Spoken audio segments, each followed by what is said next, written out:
Howdy, folks. Welcome back to the podcast. This was such a treat to be able to talk to Ben and Corley Spell, the founders and the operators, the owners of Good Ranchers. And not only have we enjoyed Good Ranchers for some time, now we enjoy them even more because as you'll hear in this episode, they care a lot about delivering a quality product, and that's what first made us very big fans of Good Ranchers.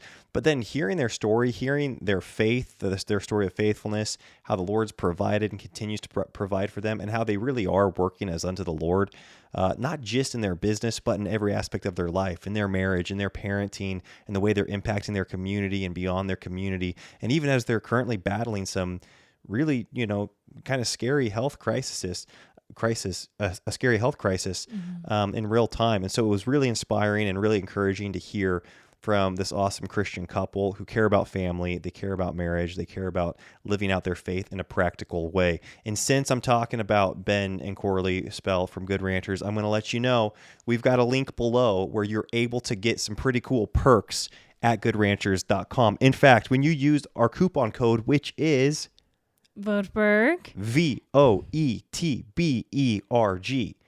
That's our coupon code right now through the end of February, which is it's a leap year. So we've got an extra long February, which means you got an extra day to take advantage of this promo. If you order this month, you are able to enjoy 1.5 pounds of our Applewood smoked bacon in every order for 4 years.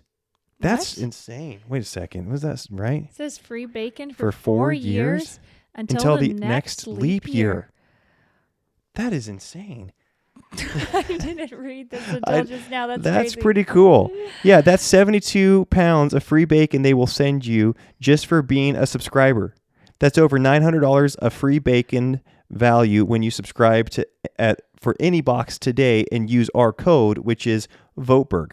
Use our code to claim your free bacon until the next leap year before this offer ends. That is a sweet deal. So that's just for February, I'm assuming. Yeah, so if you sign up before the end of this February, before the end of this, extra extended February, you get free bacon in every order for 4 years. That's pretty cool. Yeah, I screenshot it and I meant to grab it. Maybe I'll read it a little bit later. But some of you guys have ordered your first boxes of Good Ranchers and said you love it and you knew about them for a long time and you finally pulled the trigger. So that makes us really happy because, again, Good Ranchers is someone we really stand behind. So. Okay, go choose your box of meat that you're going to order and then enjoy that free bacon. Think of us every time you're eating that free bacon. All right, enjoy today's episode. The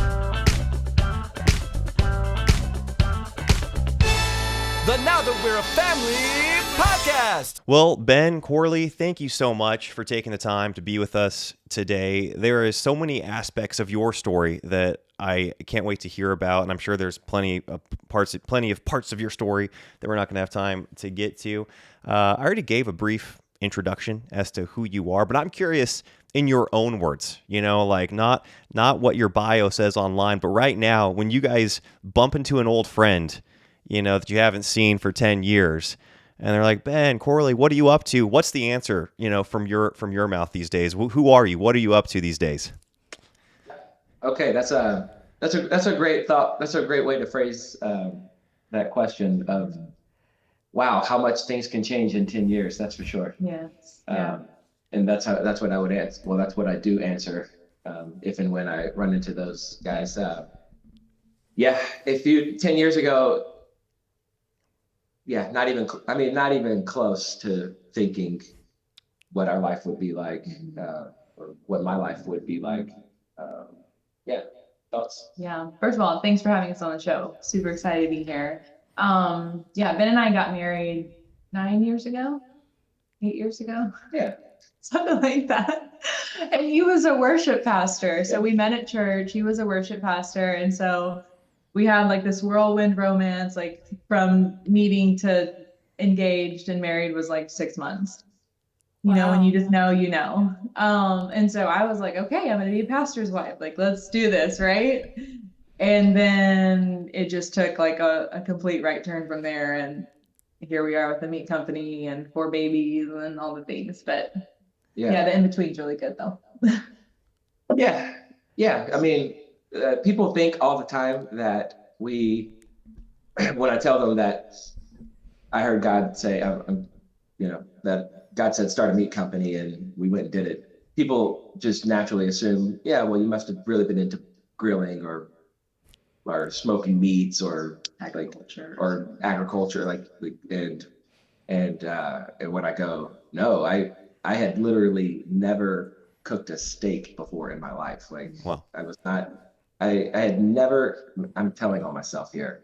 I'm a manly guy, as manly men go. But yeah, I had never even like lit a grill myself. Been to lots of barbecues, but just I was not into grilling, wasn't into smoking meat, wasn't into cooking meat. Didn't know the difference between a ribeye or a strip or I mean, I knew nothing. So it was out of left field uh, for uh, for us to listen to that voice, and because usually you think God will call you to do things that He's already equipped you for, or that you feel equipped for, and in this instance, yeah, it could have been further from that. So Yeah. wow. So not only was he setting you up to start a company, it sounds like he saved you from becoming a vegan, is if I'm hearing everything correctly. No. I was never anything close to a vegan. Okay. I didn't cook a lot. Yeah. I don't, and for that matter, I didn't grill Yeah. a lot. I'm also from Southern Louisiana, and um, my mom's side of the family is Italian, so just like the staples of food that we ate weren't really like grilling Yeah. type stuff. Yeah. But yeah, no, again, yeah, our story is honestly, it's really not that crazy when you read through like every crazy story of every person that was used in the Bible. Like God has a way of taking the unlikely to do things that they never really imagined. I mean, Yeah. we thought that a shepherd boy would be king and kill Goliath. Like it's yeah. Well, I'm curious, Corley, you talked about marrying a music pastor. You're thinking, I'm going to be a pastor's wife. And then all of a sudden, it's like this bait and switch situation. You're like, what the heck, dude? Like, this is not what I signed up for. But I love that actually, because when we join in a marriage, that covenant of marriage, it's like we're marrying somebody knowing that life's going to change. Like that person's going to grow. And so you're not marrying. Oh, it's like you're marrying a person, but it's going to be a different person 10 years from now, and you want to grow together. And it seems like that's what you've done. Just the fact that you're able to look back and say, well, a ton has happened between then and now, but it's been awesome. That is a testimony to obviously your marriage and your guys' faithfulness to each other and trust in the Lord. But I am curious, I think I've heard before you were expecting your first, or maybe you just had your first about the time when you felt like you were going to move towards the meat company. And how was that for you as a wife, as a mother? And was that hard to explain to other people too? I'm curious. Yeah, it was really hard to explain actually to friends, because they were like, I remember one specific friend, she's one of our closest friends, and she just sat Ben down and she's like, what are you doing? Like, you have to provide for your family. Like, what are you doing? But anyways, yeah, that, as Ben tells his story, he had always just had this kind of in the back of his mind thought of, or wanting to have like a side hustle or some kind of other supplemental income that wouldn't make us so dependent on the church for all of our needs. Not that there's anything wrong with that, but he just had that calling. And now I see it was just a calling of being an entrepreneur. I think that's always been on his heart and on him. So he had been having that, and he would talk to me about it, just like different business ideas. And we actually had already started our own company. I had a wedding planning company that was very successful. And so I had walked that road before, and my dad had his own business, my sister, my brother. So I just kind of came from this family of entrepreneurs. So I feel like God really prepared my heart in the moment that he, did tell me, hey, I was just told to start a meat company. What do you think? And we did just have our first baby. He was fresh, like 2 months. So I'm in the newborn fog, right? But honestly, it was an easy yes, because like you said, like when I married him, I I knew that wherever he led us, I was going to go, like no questions asked. So it really was an easy yes. And I mean, it didn't make sense in the moment, like the hows and what ifs and all the things, but I trusted him, I trusted God, and I knew that the rest would be taken care Yeah. It's a lot of pressure when your wife just completely trusts you. of. Amen. Yes, but it's also empowering. I think it makes you lean that much heavier on your Lord and Savior. You're thinking, oh boy, as my wife's looking to me, I need to look unto my Lord and Savior and my King here. Well, I'm curious because you guys clearly have a very successful company now. We have a lot of couples who listen to the podcast that would love to have a side hustle or start something together. And there are so many good ideas out there, and it's so hard to actually make something successful. So I'm curious, like, okay, he has this idea. You guys are like, okay, we're going to do this. What are the first steps you guys took? Because people take different steps, but did you hire out people? Like, did you hire people immediately? Were you sourcing immediately? Were you guys doing everything yourselves? Like, how did that look? Did you have your business model? Like, okay, this meat's going to show up on their doorstep. Did that kind of evolve? Oh yeah, well, I mean, From where we started to where we are yeah, is just night and day different. very, very different. Yeah. There's a string of questions there. I'll say this: if you know you're called to do something, and if you're called to do it, you'll know you're called. And honestly, I feel like there's really no question. I think that we can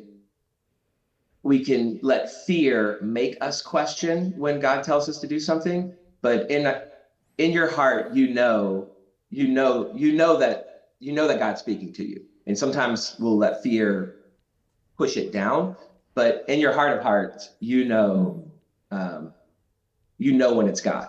And so for that, you have to go. Like you can't sit and wait for God to reveal the whole plan. If he says go, you go. And I think of I always think of the story of God telling Abraham to go sacrifice his son on the mountain. And like that, I mean, we know how incredibly massive of a deal that would be for any father to their son, but the one who's been waiting on a promised child for decades, but he listened and he obeyed and he trusted the voice of God. Thankfully, he kept listening at the top of the mountain, right? Because just because God says go do this doesn't mean that doesn't mean that was the full plan.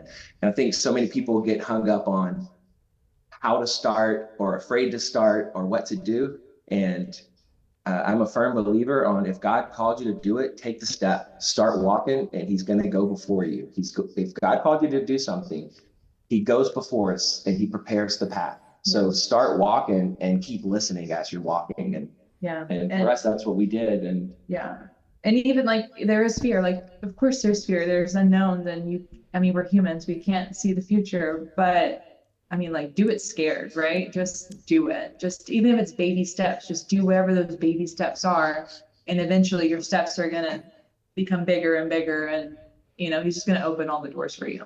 Yeah. And it's when hindsight's 2020. Trust me. Like we're 6 years in, like I promise you, we've had a lot of, oh God, what are we doing moments? Like it hasn't been all rainbows. But when you know that God is for you, and we know that God is for us, and you know that you have the support of your spouse, honestly, you can't be afraid to fail. And I don't think I've made this clear enough. For me, having what true support from Corley was when she said, if you heard God, I trust you. Really, what I got from her in that moment is, even if this doesn't work, you're not gonna get mad at me and leave me or hate me, because even if that didn't work, you don't see me as a failure. And I knew that that was the support that I had.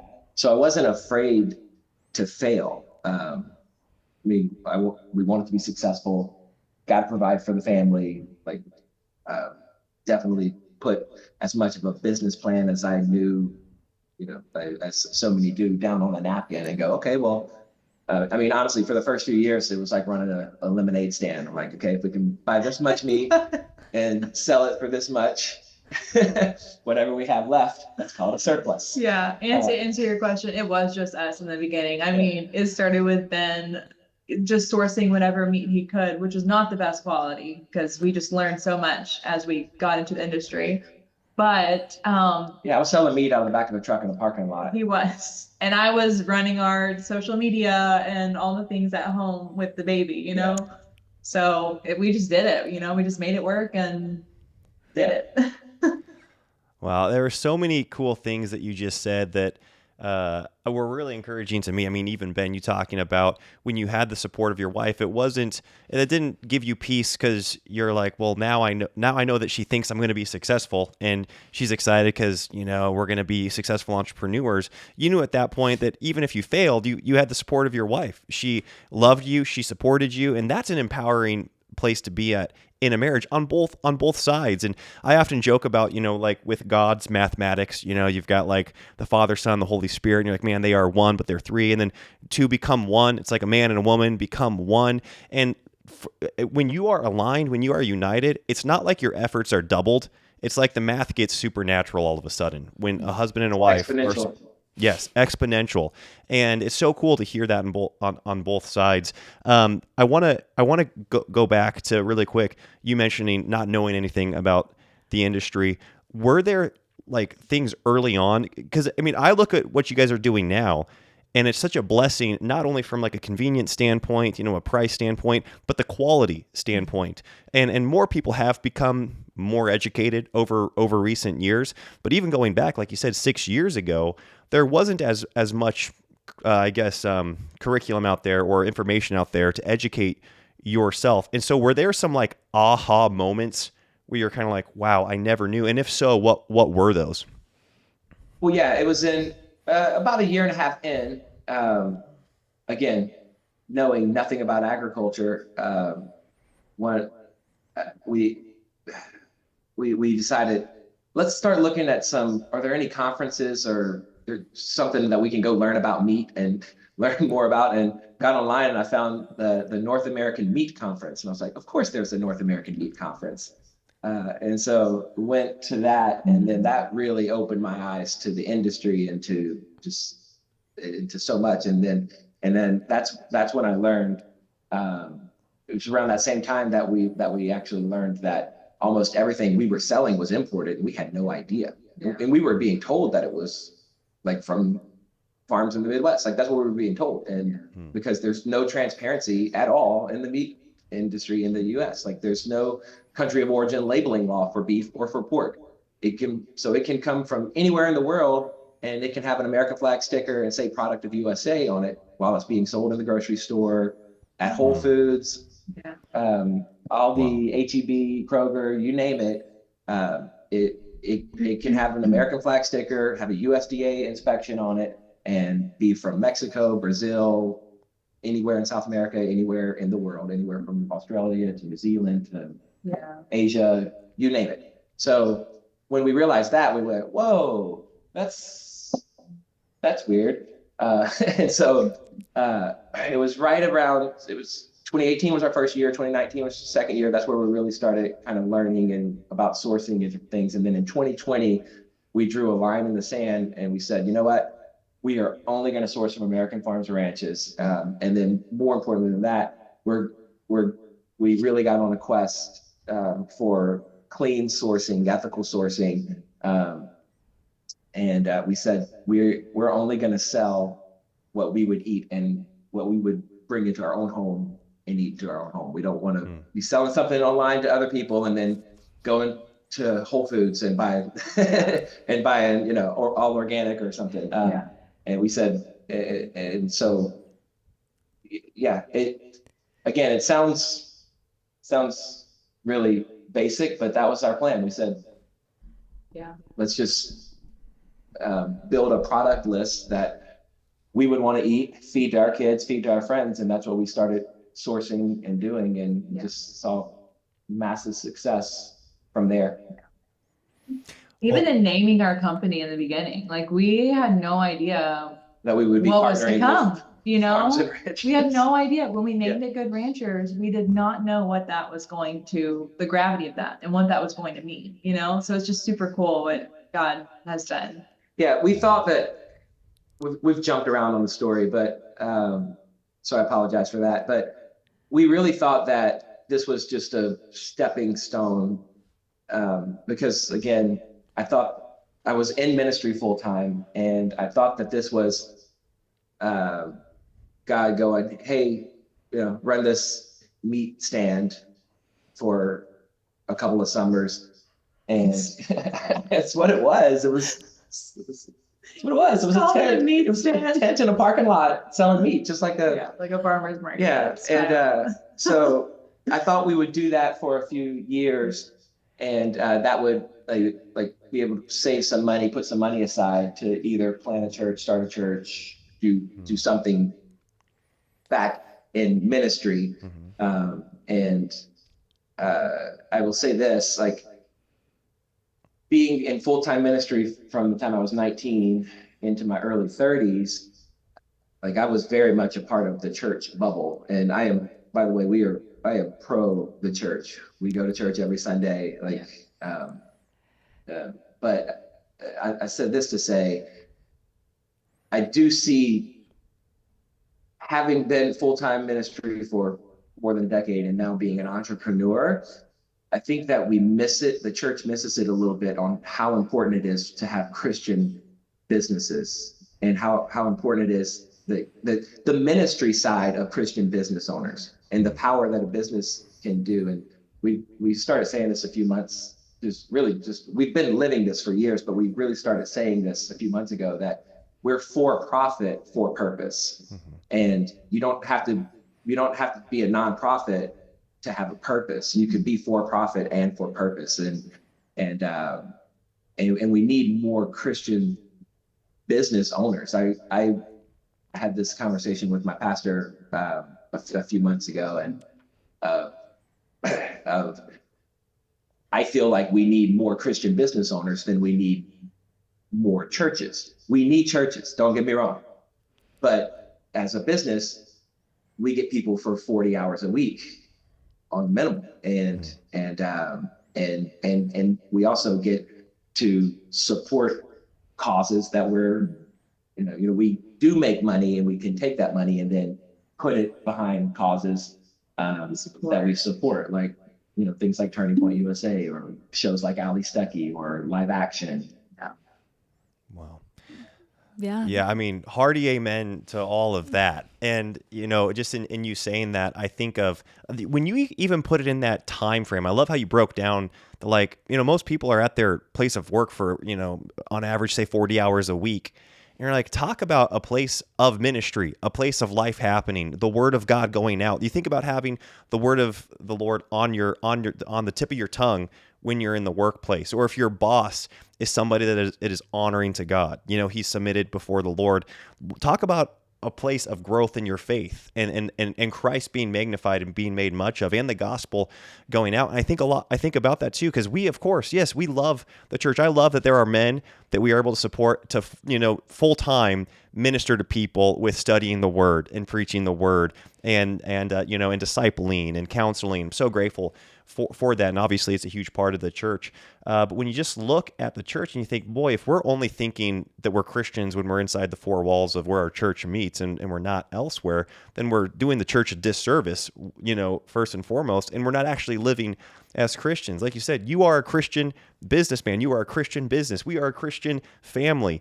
And I love thinking about it that way, because again, as parents, it's like, no, the formation of their life is going to be first and foremost in our home. That's where they're spending all their time. That's where they're putting their head down to sleep. Of course, we're grateful for people that minister to our children in other ways, but viewing that as being first and foremost upon yourself, I think is extremely crucial. And I agree with you wholeheartedly. It's like, yeah, I want more Christian businesses. I want to do business with other Christians. I want to spend my money at Christian businesses.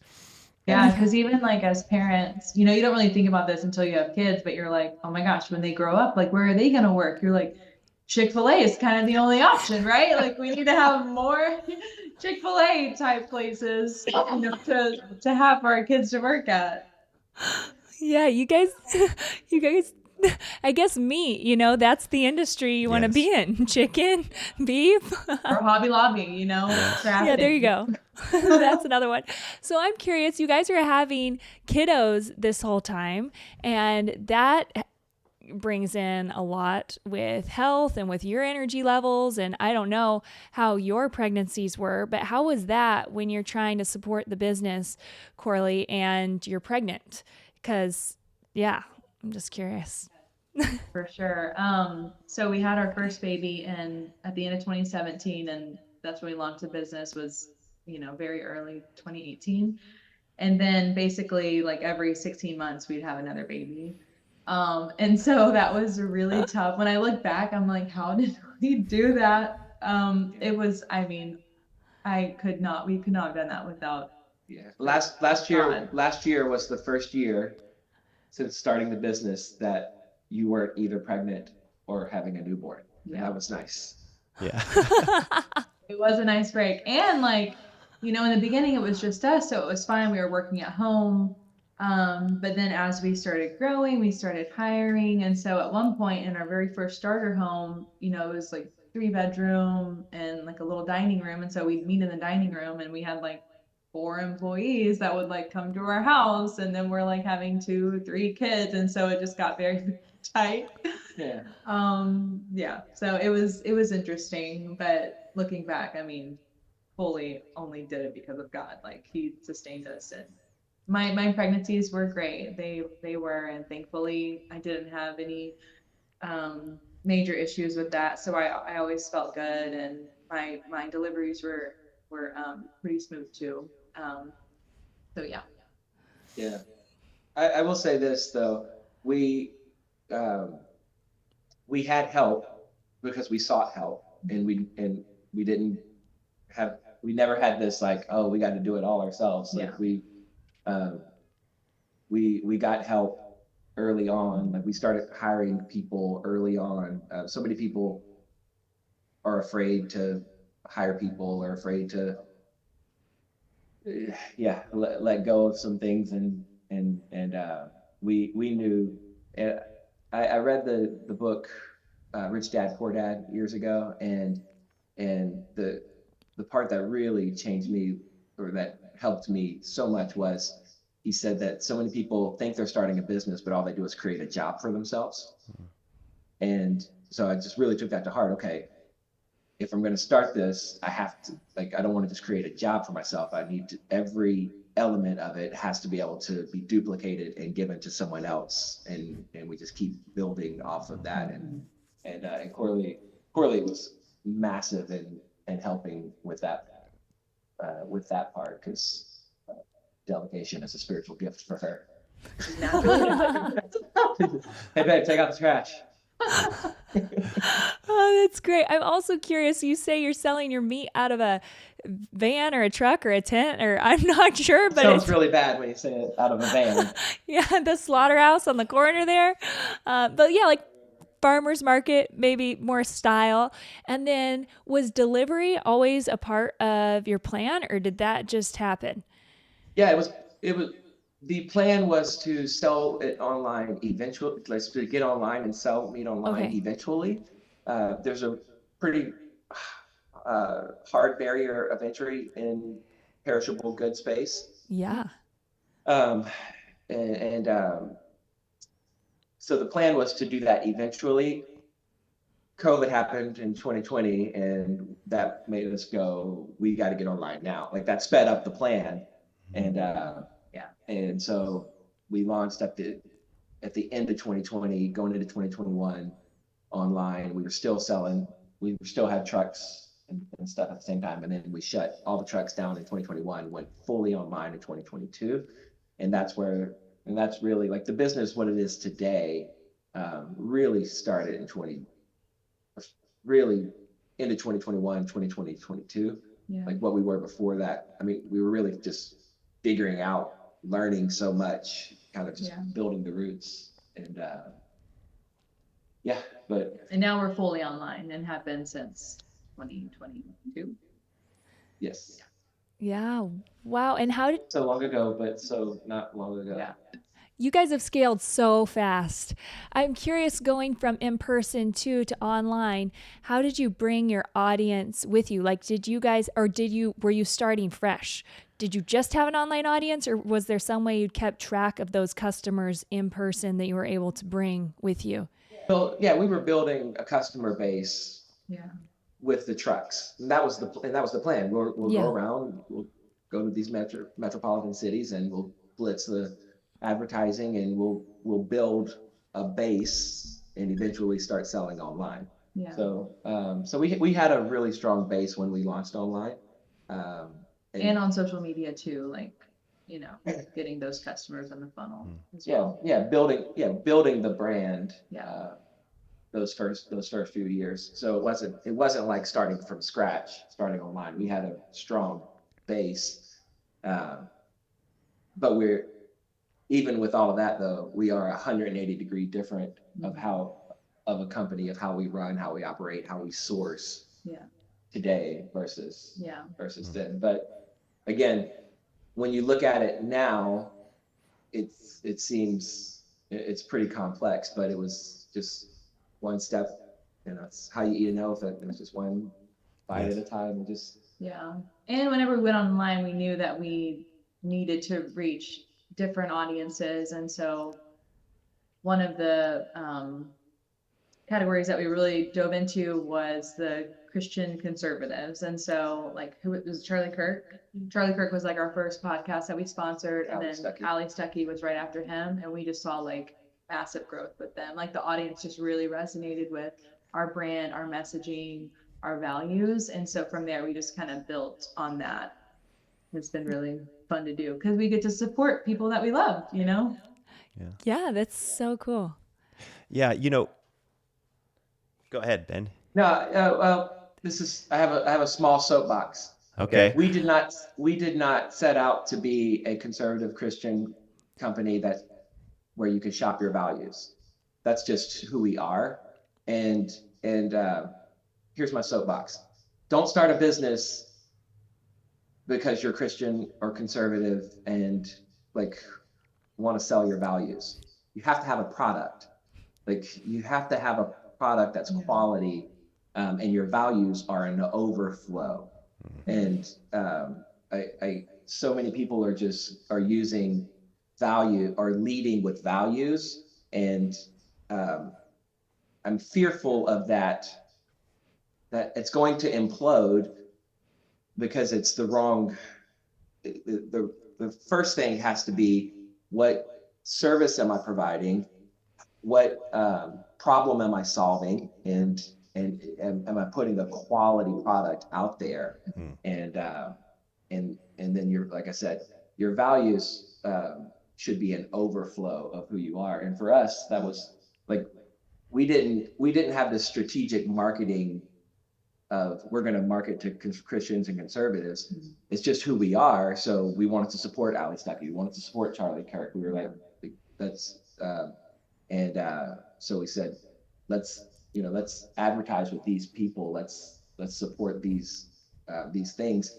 And it turned out that, because obviously we're doing online ads and Facebook and Google and like what everyone else does, like, and for us, we were really able to build.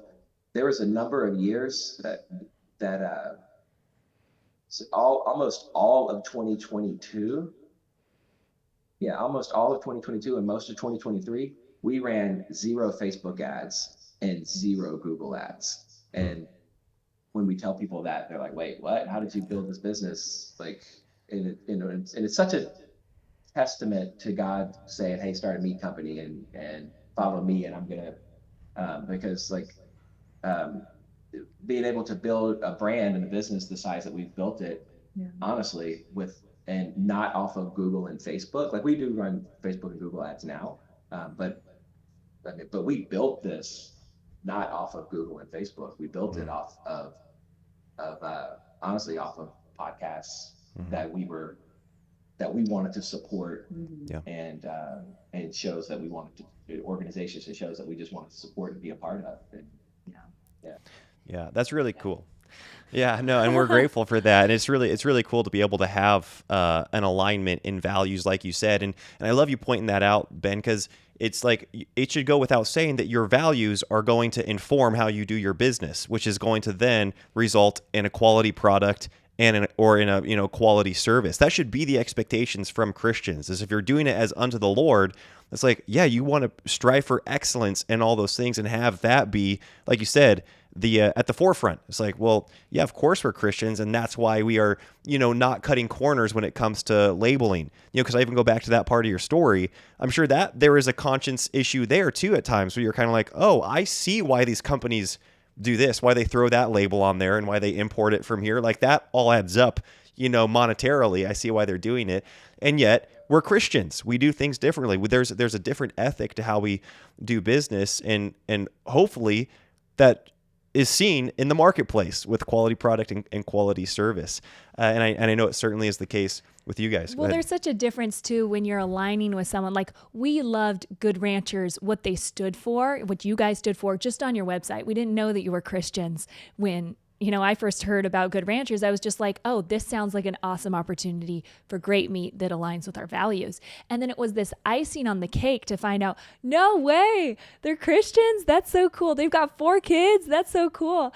And just the more that we found out about you, you find more like that's the roots that are supporting your structure. But just on the surface, you're adding so much value to the marketplace with your product. And I think that we really undermine that, like you said, when we try to just sell our values, then it's really creating this false market, because you aren't getting the support, and you aren't getting the integrity, and you aren't building up an actual Christian economy that's sustainable, because at the end of the day, we're going to go spend our money where we're getting a quality product.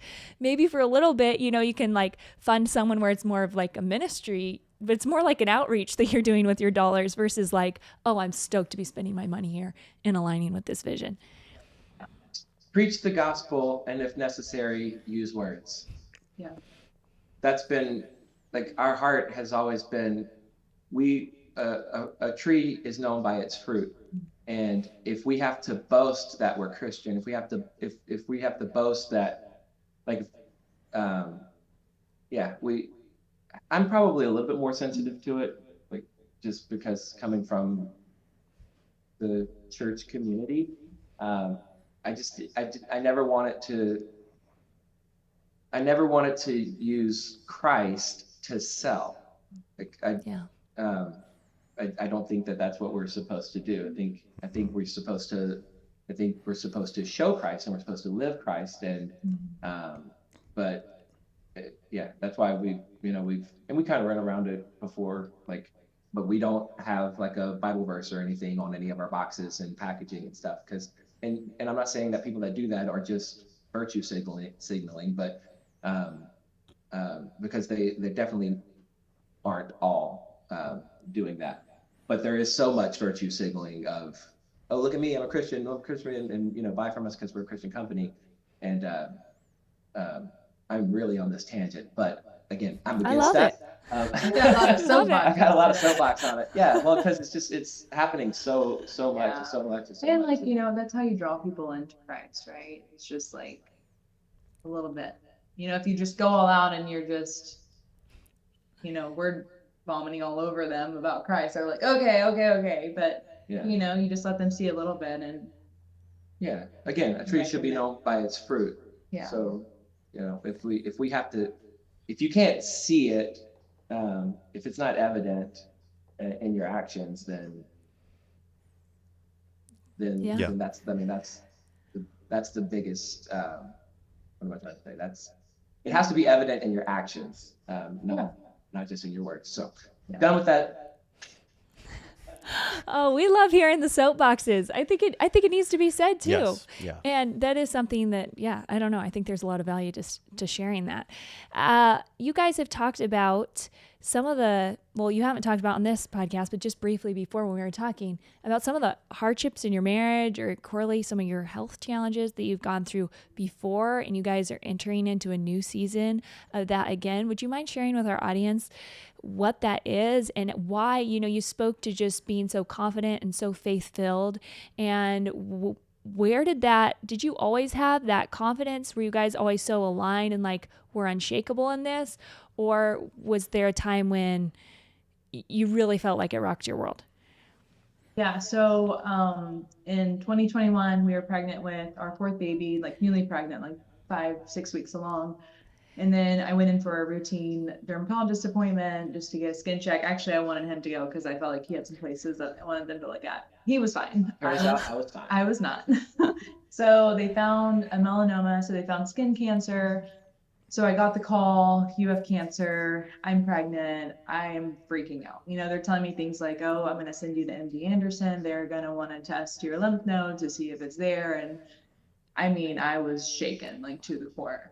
Just being pregnant, like you're already so emotional. And then to have that thrown on you, it's just like, what? Why God, right?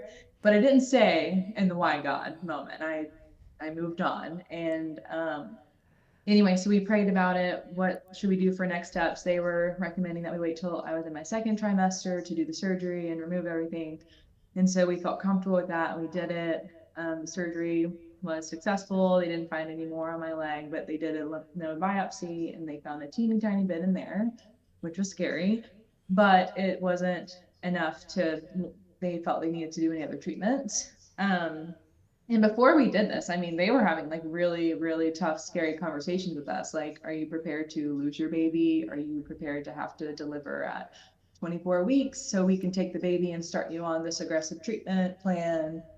Are you prepared to raise 3 kids by yourself if, her and the baby go and all this stuff? And we're just like, oh my gosh, no, like that's not going to happen. Like, stop, no, that's not going to happen. Yeah. We just prepare you for the worst. Yeah, but like I didn't receive any of that. Like God was just with us the whole time and like just gave us so much faith and so much strength in those conversations. Anyways, had the surgery, had the baby. The baby was healthy. She even went over 40 weeks and she's wonderful. She just turned two this weekend. She's my little walking miracle. Every time I look at her, I'm just reminded of God's faithfulness. But then this year, last month, I felt a swollen lymph node near the spot that they removed before, and sure enough, my cancer is back. So we're figuring out next steps. But I will say I'm like so thankful that one, I'm not pregnant again, because that was really hard. It really was. Just I didn't care what happened to me. I wanted, my baby to be healthy. Yeah.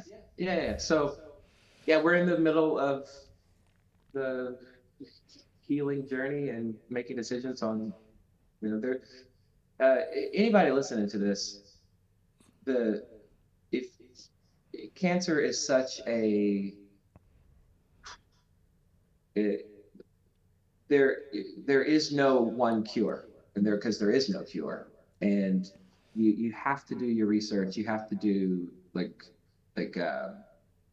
don't just get one opinion from one doctor. Don't please see multiple, get multiple, because they will all tell you something different. And so many people don't realize that. They just think, okay, I'm gonna go to the doctor and there's a standard of care, and but I mean, honestly, they are very much practicing on how they treat cancer. So just do your homework, do your research, and so that's what we've been doing. Again, we went from MD Anderson to UT Austin to places in California and other places, and different doctors and online things, and the the different things that we hear from different people. Again, it's not the same, and so that's been very helpful. Yeah, because some are completely doom and gloom, and some are very hopeful, and you don't want some people to just tell you what you want to hear. But again, the truth is in the middle somewhere. So we're on a healing journey. But and that's and like I said, like I am filled with faith, especially having gone through this before being pregnant. Like I know that I can do this. Like God is with me, and I'm going to be healed. I fully believe that. It's just a matter of figuring out strategy right now, which we are. And He's with us even every step of the way, connecting us with different doctors and places. But yeah, I mean, we're not guaranteed tomorrow, and we're not guaranteed this smooth, all rainbows and butterflies life. But whenever we're with God as well, no weapon formed can stand, So, and that's what I have to tell myself. I have to pray myself and sing myself out of all of those fears and all those doubts every day, but I don't sit in it and I don't stay there. Like we feel strong, like we're going to get it. And honestly, that's half of any battle, but especially cancer. I mean, you can't be a victim. You have to believe that whatever strategy you're going to do is going to work and God's going to heal you. And I fully believe that's going to happen. So. Yeah. Wow. Well, thanks for sharing that. Yeah, because I think a lot of people, I mean, you see a successful family and they're beautiful and they have a successful company, and, it means a lot to hear. Obviously, there are so many things behind the scenes that are going on, but so often from the outside, we just forget that and we think, oh, their life is perfect. And well, the Lord has certainly blessed your hard work and your effort. It's just, I think it means a lot that you guys are, you guys are going through really hard stuff. Yeah. And I mean, I feel like we're supposed to share this story. I feel like it's supposed to be made known so it can strengthen other people's faith and, further the gospel. So that's what we're doing now. Yeah. Amen. And it's I don't know. It's not a cliche. And if you profess Christ, then if you truly profess Christ, and if you truly believe what God's word says, then situations like this, you have to walk through them in the confidence, knowing that we're not alone. Yeah. That God is for us, God is with us, and this is the journey that He has us on, and we can't Yeah. be upset. We can't cry ourselves to sleep and be mad, and like it's just, this is the journey, this is the path God has us on, and so we just have to. A few weeks ago we were kind of talking and with each other, and I said, you know what, I keep wanting to say I'll be glad when we get on the other side of this, but actually I'm not going to say that. I love being on this journey with you, and however long it takes, we're in this together, and that's just what it is. Yeah. Wow. That's a powerful perspective. I appreciate you sharing that. And again, and I'll say this in closing because our kiddos are getting up and I hear all sorts of noise in the other room. But I love that from the perspective of parents. I know you guys are big on your family. You're big on family in general. Of course we are. But to be able to parent from that perspective is such a place of power, right? That your kids, their childhood's not going to be characterized by fear, by doubt, by anxiety. And you have the ability to bring them up in the nurture and admonition of the Lord with a full confidence, exemplifying a confidence in your Lord and Savior. Not in your own strength, not in your own health, not what you can get out of this life, but what He's done on our behalf. And so it's really cool to see that you're doing that. And I certainly want to learn from that and be inspired by that, because we are bringing up the next generation, and we want to exemplify and show them Christ, and in every aspect, in the hardships and in the triumphs. And so it's cool to hear you guys doing that. Yeah, we're raising Generation Alpha. Nice. I didn't know that. Sounds good. Sounds good to me. I like that one.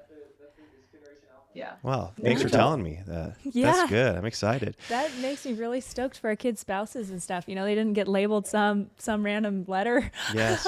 Yeah. Right. I know. That's great. Cool. Well, Ben, Corley, thank you so much for taking the time. We're so grateful for everything that you're doing in your home, in your company, for the church, for God's kingdom. And we want to continue praying for you and all that you put your hand to do, that it prospers. And so thank you so much. And we're going to link below where people can find you and they can learn more about you. Awesome. Thank you guys so much. Love what you're doing. Love being able to support it. Yeah. So super glad we were able to get connected. Yeah. Same. Okay. Well, bye-bye.